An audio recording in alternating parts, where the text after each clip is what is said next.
libres, el tema de presentación mío es el dolor no pasar por el entrenamiento, una mirada posible a las posibles causas.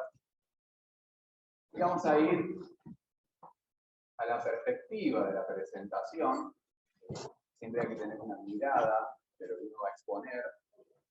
Es algo importante, está basada en el contexto clínico actual, en una población en general joven y adultos sanos, físicamente activos.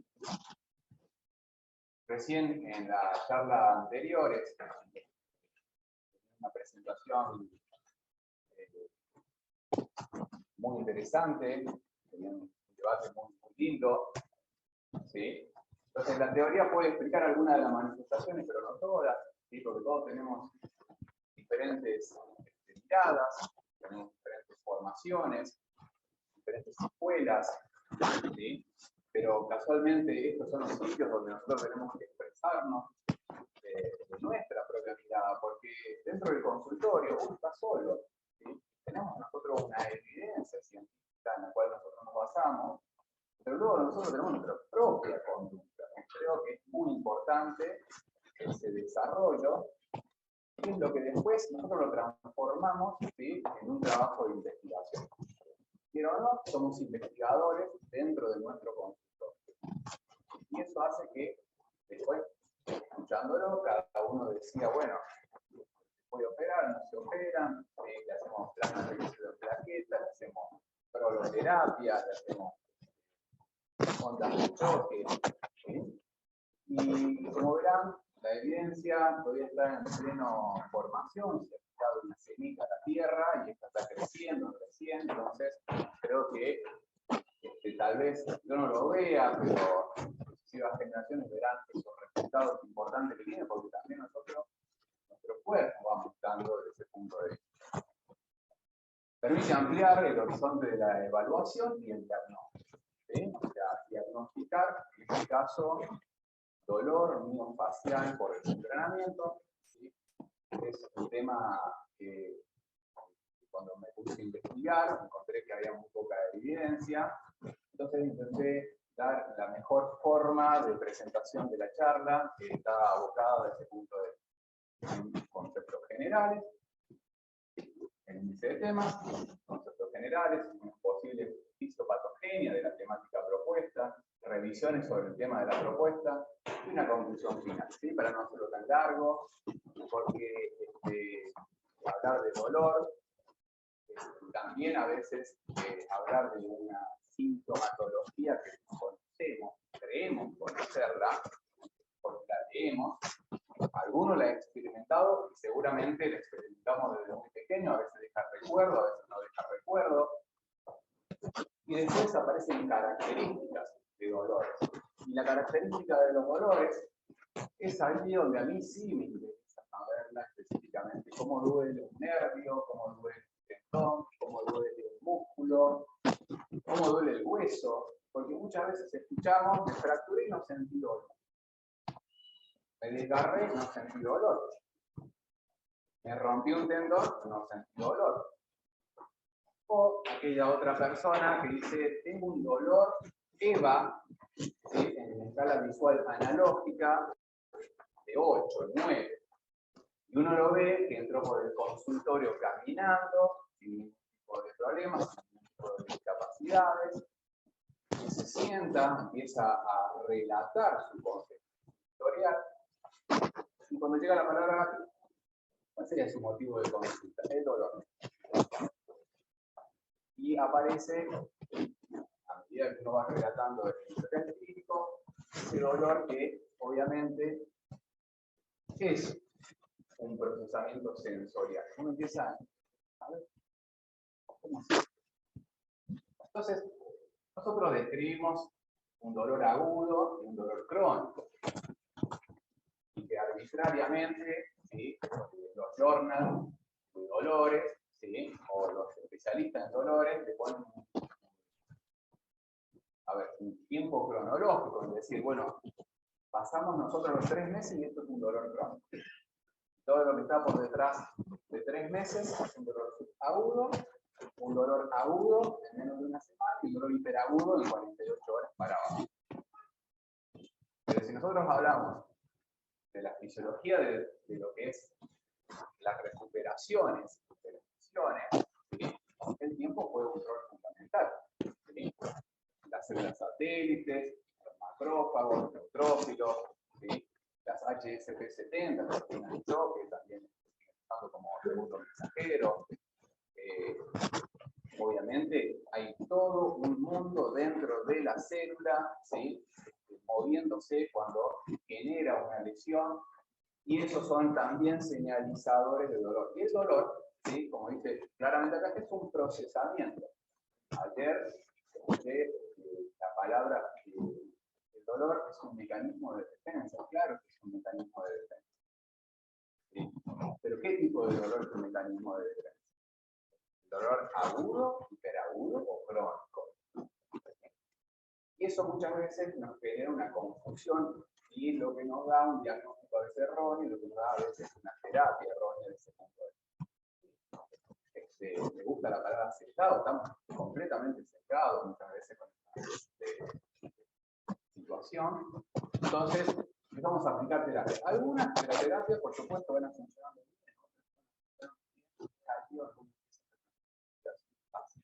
Para esta persona que no funciona también esta terapia de dolor. Pero nosotros podemos decir que el dolor agudo es una sensación desagradable. Si te hago un martillazo en el dedo, nadie está con es desagradable. ¿Sí? Entonces, las terminales nerviosas se activan, la vía del dolor se activa, ¿sí? Nos impacta inmediatamente en la corteza cerebral, hay una respuesta, ¿sí? Hay un arco reflejo que genera un acto reflejo aprendido, porque todo va a depender también de las edades. Acá, en este congreso, tenemos la participación también de la sociedad. Tenemos acá a la doctora Jessica, representante de Bolivia, que dio su charla con el dolor, pero también muy bien, ¿sí? El trabajo que viene haciendo sobre este aspecto. Pero el dolor crónico es dolor que es realmente una cosa caótica, ¿sí? Los reumatólogos le pusieron fibromialgia, ¿sí? Los neurólogos le pusieron dolor regional complejo, o dolor amplificado miofascial, ¿sí? Empezamos a ponerle terminología que no conducen a ningún lado, y que no le terminamos dando una certeza porque lo desconocemos, todavía desconocemos realmente ese funcionamiento. Y eso es lo que está, obviamente, en investigando. Entonces, el dolor crónico es una experiencia de sufrimiento, y es subjetiva, y es compleja.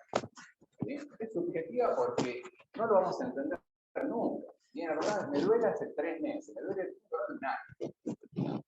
Entonces la pregunta yo se lo transmito a lo que hacen terapia, hacen todo esto. ¿Qué hacen cuando viene un paciente y le dice, tengo un dolor de un año?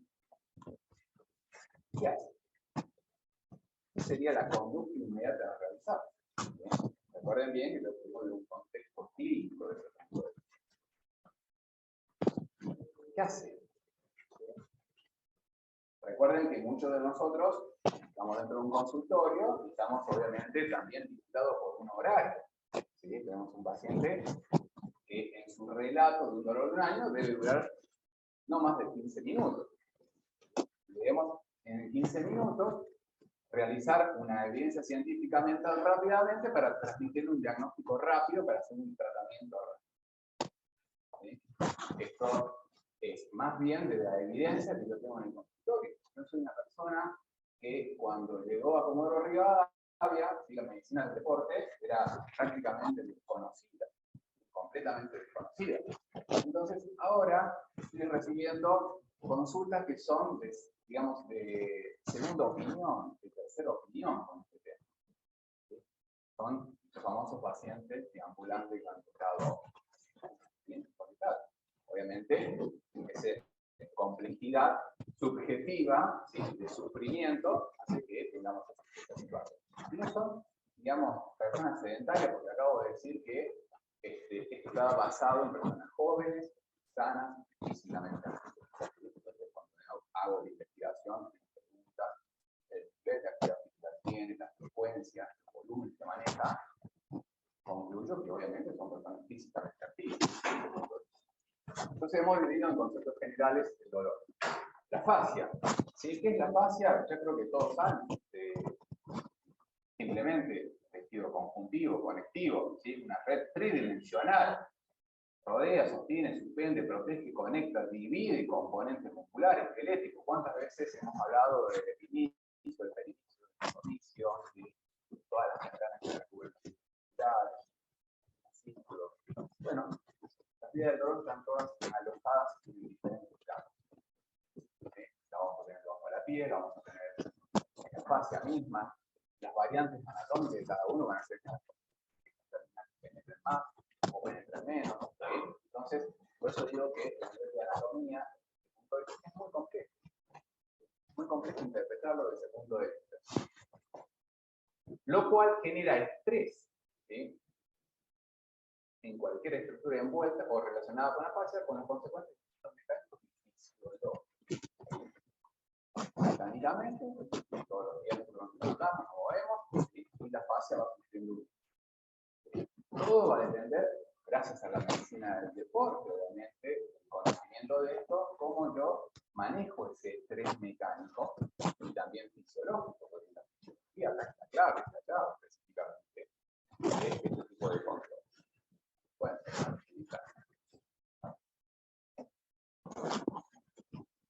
como la charla dice dolor miofacial por desentrenamiento, también hay que hablar un poco de desentrenamiento.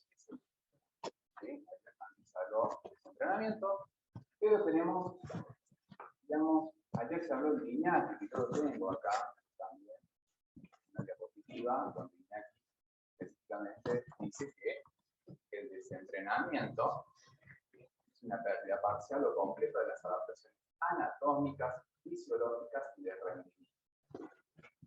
Pero estas pérdidas, que son parciales o totales, ¿sí? Se dan por una causa. Puede ser una cirugía, puede ser una infección, una lesión, puede ser la causa que ustedes digan desde este punto de vista.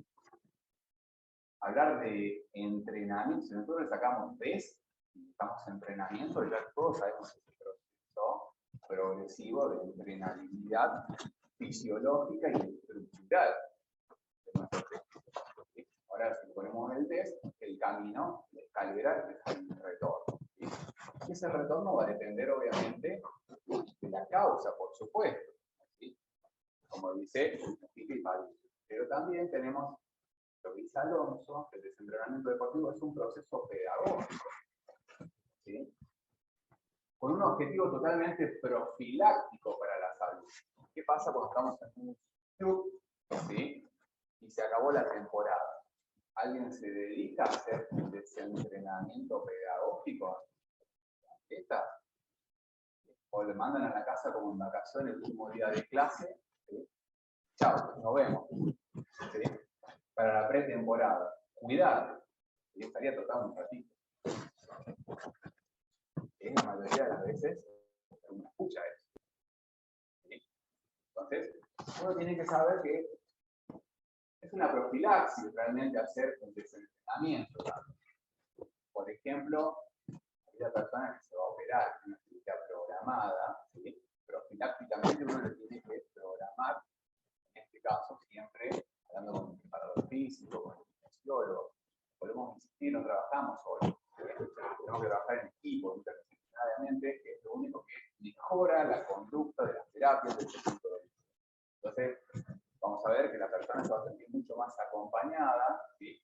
Y va a haber una modulación diferente de esa percepción del dolor.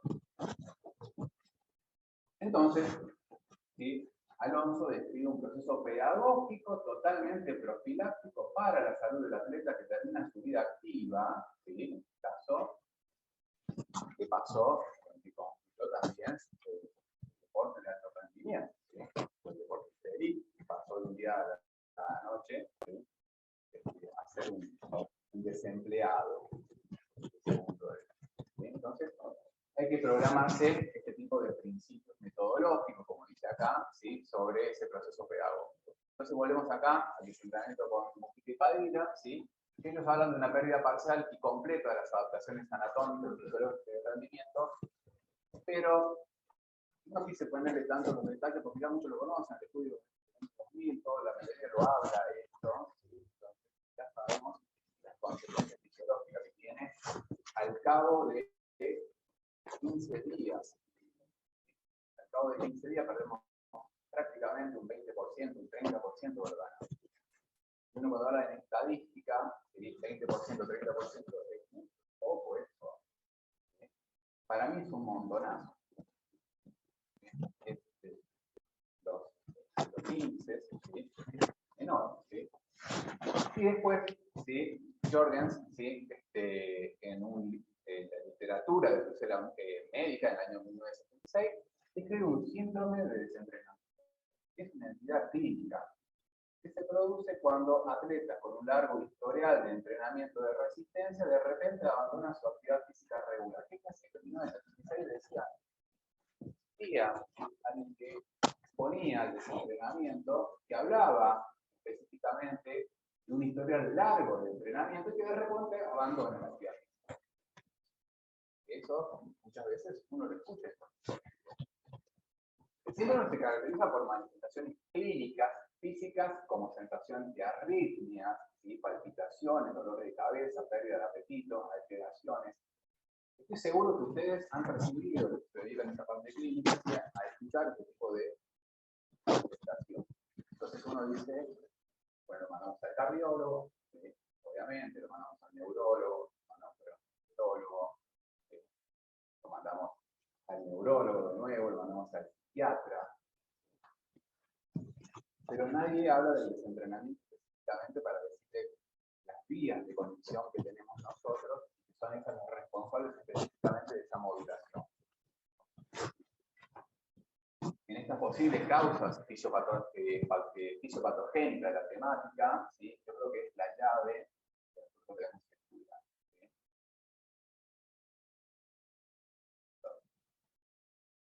En estas posibles causas, fíjense, tenemos causas que pueden ser metabólicas, las citoquinas, como señalizan, las neuroquímicas, ¿sí? Estamos hablando, como decíamos, de la dopamina, nosotros tenemos actividad física, movimiento, y tenemos una recompensa. La sensación de bienestar es una sensación química también. Lo psicológico, cómo se siente, estuvimos en la charla, estuvimos en la cena, Tomás junto a su atleta estrella, y ahí dio unos detalles un poco reveladores, si a mí me estaba atento, estamos ahí, de lo que pasó a esa chica. Yo no lo voy a repetir porque al doctor, después estaría violando, obviamente, las estructural de la fascia misma. Todos nos miramos, ¿sí?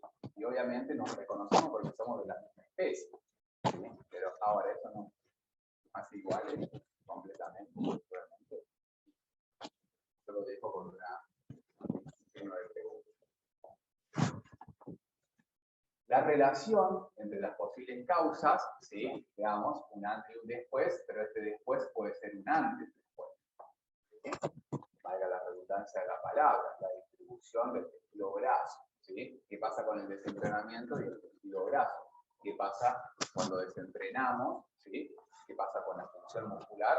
Y obviamente el tejido graso. No nos olvidemos que los chicos, ¿sí? La distribución del tejido graso es muy diferente. ¿Sí? O sea, nosotros ya hoy en día tenemos muchos estudios que paralizamos la grasa, ¿sí? Por el movimiento, pero también tiene un regreso. Paralizar la grasa, obviamente encontrar los beneficios, tenemos tejido graso de las mioquinas, lo que decíamos, las señalizaciones, cómo se inhiben, qué pasa cuando lo dejamos de hacer, ¿sí? Empiezan a haber inhibiciones de las vías. El músculo, el doctor Cita, hablamos bien, y damos esta referencia bibliográfica, muchos estudios de cómo, obviamente, el músculo es un órgano endócrino, ¿sí? Es un modulador también. Cada vez más vamos a ver al músculo como el protagonista de todo. pasado más del 50%. Miramos el músculo como algo distante, como un órgano distante. Tenemos que verlo también como una integración completa de todos los órganos del sistema desde ese punto de vista. La alodinia que aparece cuando, obviamente, hay una mala señalización, una mala interpretación de nuestro propio sistema. La alodinia. Están mal señalizando, nuestro sistema de alerta se encuentra alterado y nos transmite una mala información. Son ese tipo de personas que aparecen, que tienen con el diagnóstico de fibromialgia, por ejemplo. Están señalizando, ¿sí?, de una manera errónea. ¿Pero por qué señaliza mal? ¿Qué hay que señalice mal? La clave, específicamente, ¿sí?, la alodinia. Entonces aparecen puntos gatillos por todos lados. Como decíamos, las vías de determinaciones de dolor, ¿sí?, las talámicas, luego se discusan, ¿sí?, a dónde van a terminar, en qué parte van a terminar de nuestro encéfalo, nuestro sistema nervioso, también es una llave, ¿sí? Entonces dijimos que se inhibe la vía, ¿sí?, de respuesta, porque claro, dejamos de hacer actividad física, nos desentrenamos, esa dopamina, ¿sí?, deja de secretarse, deja de pegarle puntapié a la serotonina, los receptores de serotonina se cierran, y empezamos a producir dolor, la sustancia P, la mina, el ergotieno, ¿no? Y es una manifestación de estimuladores de respuesta al dolor muy enorme. Entonces,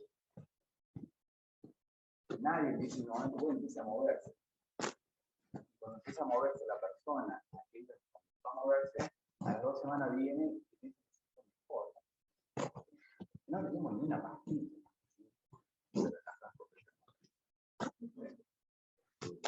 Tienden a ser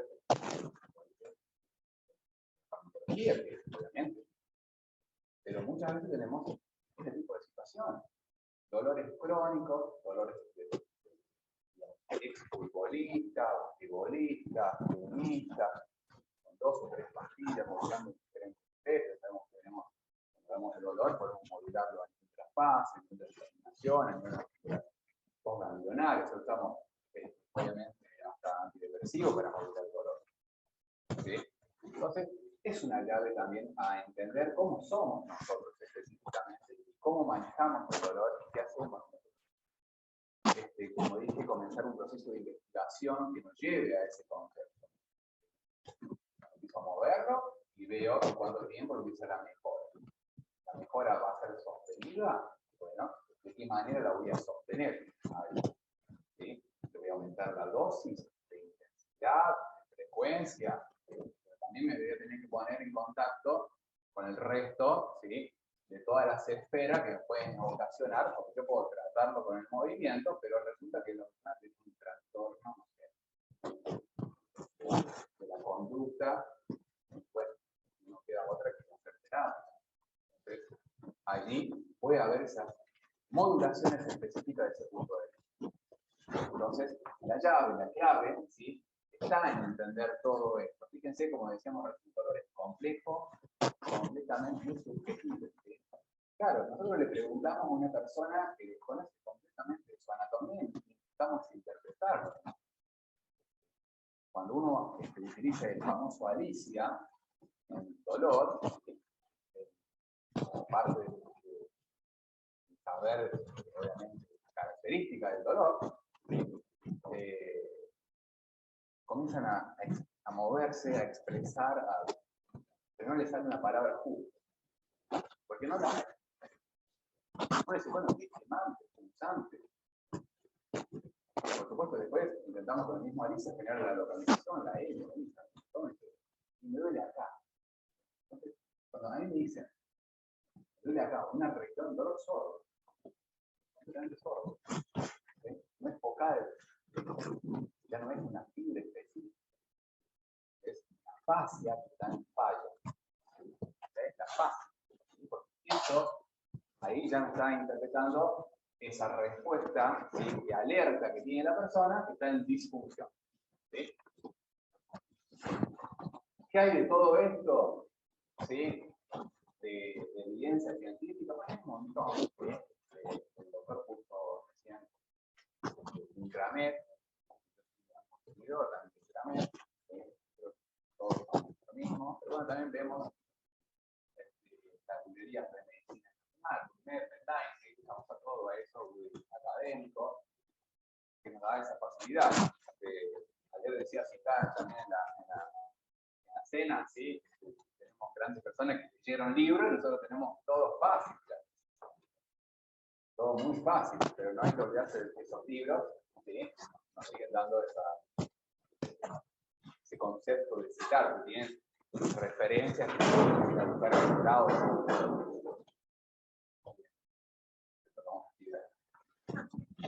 de dolor.